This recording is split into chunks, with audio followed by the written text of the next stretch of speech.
Mantan bek Bayer Leverkusen perkuat timnas Indonesia.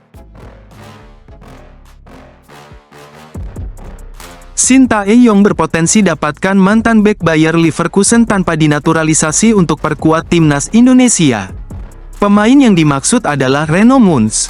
Reno Munz diketahui merupakan jebolan Akademi Bayer Leverkusen. Dia kini memperkuat klub yang mentas di Bundesliga 2 tahun 2024 sampai tahun 2025 atau Liga 2 Jerman tahun 2024 sampai tahun 2025, yakni Greuther Fürth.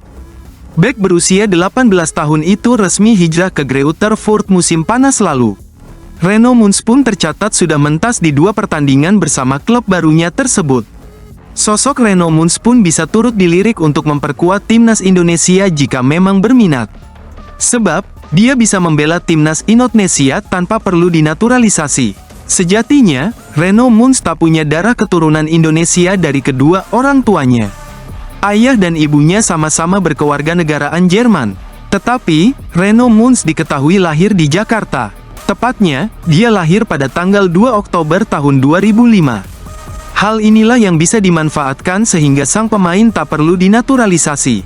Berdasarkan statute FIFA artikel 7, seorang pemain yang lahir di suatu negara bisa membela negara tersebut tanpa melalui naturalisasi. Karena itu, berdasarkan asas ius soli, Reno Munz adalah warga negara Indonesia. Sayangnya, Indonesia bukan termasuk negara yang menganut asas ius soli secara penuh. Pemberlakuannya pun terbatas hanya bagi anak-anak sesuai dengan ketentuan yang diatur dalam Undang-Undang Nomor 12 Tahun 2006. Berdasarkan undang-undang tersebut, Munz berstatus sebagai anak berkewarganegaraan ganda.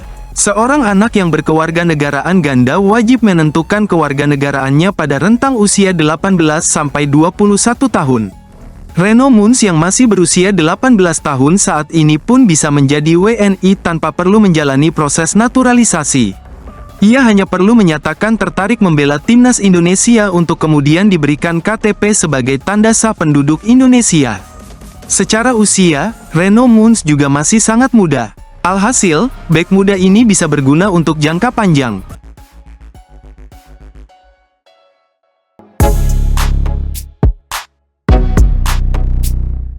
Timnas China panik dengar PSSI tambah amunisi naturalisasi.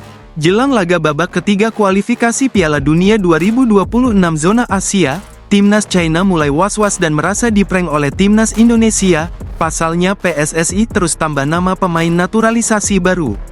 Usai akselerasi debut Miss Hilges dan Elianor Heigenders, Ketua Umum PSSI, Erick Thohir tampaknya masih memburu pemain keturunan yang dibutuhkan untuk menghadapi Bahrain dan China dalam waktu dekat ini. Sejumlah pemain keturunan yang bermain di Eropa tampaknya akan menyusul Miss dan Eliano ke timnas Indonesia, sesuatu yang tentunya membuat China dan Bahrain khawatir dengan kekuatan baru skuad Garuda. Seperti yang diketahui, timnas Indonesia seakan diremehkan dan dianggap sebagai tim terlemah di grup C, sehingga banyak yang memperkirakan bahwa Indonesia akan menjadi lumbung gol bagi tim-tim lain. Namun, timnas Indonesia membuktikan di 2 laga perdananya, skuad asuhan Shin Tae-yong itu menampilkan kualitasnya dengan bermain imbang 1-1 kontra timnas Arab Saudi. Kemudian bermain imbang 0-0 saat lawan timnas Australia yang notabene-nya merupakan kontestan langganan Piala Dunia.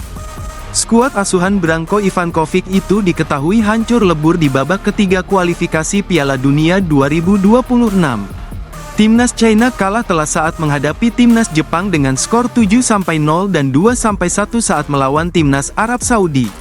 Sehingga, melawan Indonesia, China membawa harapan besar untuk bisa bangkit dan menggapai poin pertamanya. Namun, jika melihat manuver super gila dari PSSI yang terus menambah amunisi barunya, nampaknya membuat timnas China semakin pesimis untuk menghadapi timnas Indonesia. Apalagi kabar terbaru soal Miss dan Eliano yang disebut sudah bisa bermain di laga Oktober mendatang. China merasa diprank oleh timnas Indonesia. Pasalnya disinyalir timnas China sudah mempelajari cara bermain skuad merah putih. Namun, dengan masuknya pemain baru yang akan bergabung bersama skuad Garuda membuat timnas China kebingungan dengan kekuatan timnas Indonesia saat ini.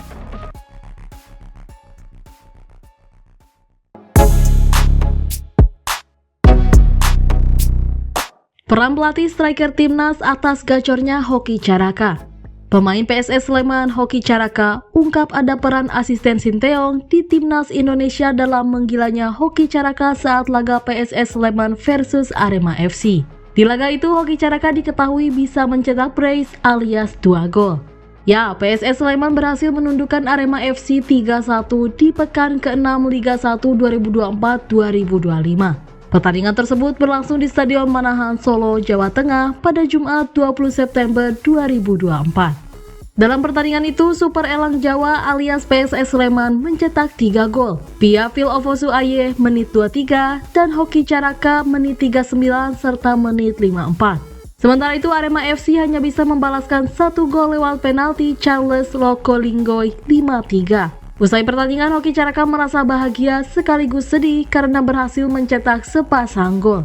Striker berusia 20 tahun itu mengatakan 2 gol itu merupakan jawaban atas keraguan dari banyak pihak. Perasaan dari diri saya sangat bahagia campur terharu bisa cetak 2 gol untuk kemenangan PSS Sleman. Golnya terjadi melalui counter attack yang sudah menjadi strategi dari tim pelatih di pertandingan ini. Kata Hoki dilansir dari laman resmi PSS Sleman Sabtu 21 September 2024. Lebih lanjut, Hoki Caraka mengakui ada andil dari tim kepelatihan timnas Indonesia yang dipimpin Sinteyong di balik keberhasilannya mencetak brace. Diketahui Hoki dilaki oleh asisten Sinteyong yang notabene pelatih khusus striker, yakni Yom Ki-hun selama di timnas Indonesia.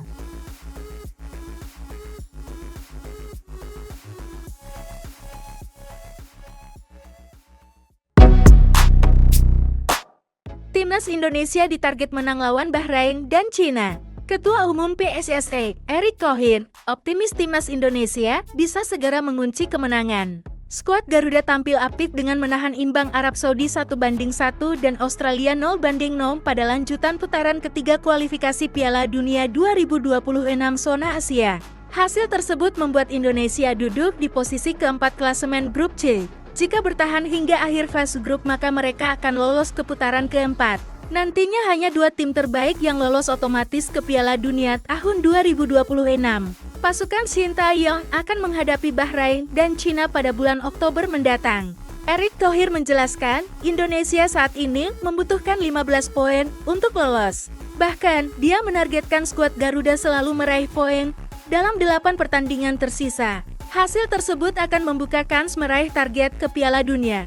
Masalah target, kita ada kejar 15 poin. Jadi setiap pertandingan perlu ada poin, kata Erick Thohir. Tentunya pertandingan melawan Cina dan Bahrain akan jadi kesempatan emas untuk meraih poin. Hal tersebut melihat kontestan lain yakni Jepang dan Australia yang memiliki tim lebih solid. Kita tidak anggap remeh Cina dan Bahrain, mereka bagus. Tapi kita berharap bisa dapat poin 3 di salah satunya atau dua-duanya, lanjutnya.